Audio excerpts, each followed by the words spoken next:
Hello అండి, ఈరోజు మనం పెరుగన్నం దద్దోజనం అని కూడా అంటారు. అది ఎలా తయారు చేయాలో చూద్దాం. కావలసిన పదార్థాలు: అన్నం, పెరుగు, తిరగమాత దినుసులు, పచ్చిమిరపకాయ, అల్లం, జీడిపప్పు, కరివేపాకు. ముందుగా ఒక బౌల్ తీసుకుని వండిన అన్నాన్ని ఇట్లా బౌల్లోకి తీసుకుందాం.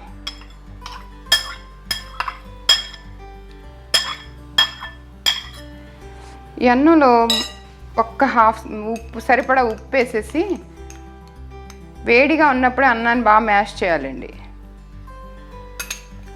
ఉప్పు వేసుకుని ఇట్లా బాగా మ్యాష్ చేసేస్తే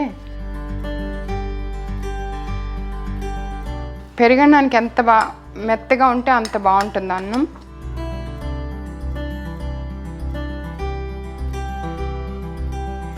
ఇట్లా అన్నాన్ని బాగా మ్యాష్ చేసుకోవాలి.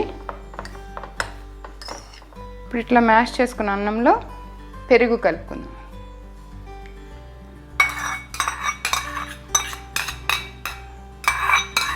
సరిపడా పెరుగు వేయాలి.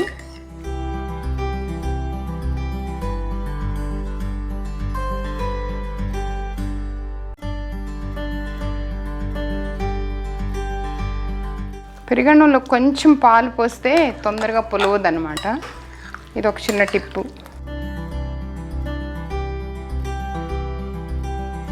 పెరిగేసి కలిపి కొంచెం పాలు పోయాలి. కొంచెం పాలు పోద్దామండి.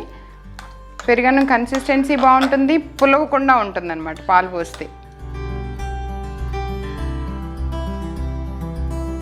ఇప్పుడు ఇలా కలిపి పెట్టుకున్నాం కదా, దీన్ని పక్కన పెట్టుకుని తిరగమాత రెడీ చేసుకుందాం. స్టవ్ వెలిగించుకుని ప్యాన్ పెట్టుకుందాం. పెరుగన్నానికి నెయ్యి తిరగమాత వేస్తే బాగుంటుందండి.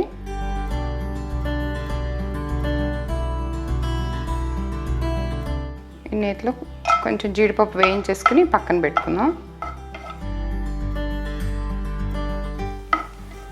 జీడిపప్పు బ్రౌన్లోకి వచ్చింది కదా, దీన్ని తీసి పక్కన పెట్టుకుని మళ్ళీ తిరగమాత వేయించుకుని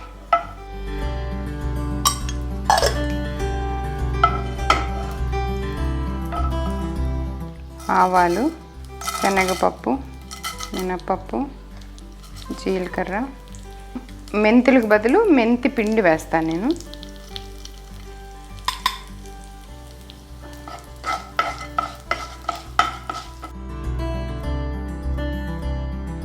పచ్చిమిరపకాయ, అల్లం,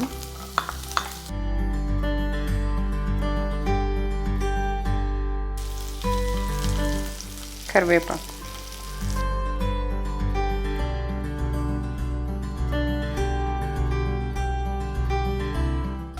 తిరగమాత వేగింది కదా, ఇప్పుడు దీన్ని తీసుకెళ్ళి మనం స్టవ్ ఆఫ్ చేసి పెరుగన్నంలో కలిపేద్దాం.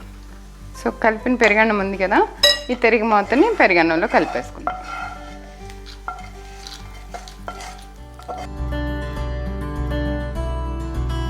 దీన్ని సర్వింగ్ బౌల్లోకి సర్వ్ చేసి అమ్మవారికి నైవేద్యం పెడదాం.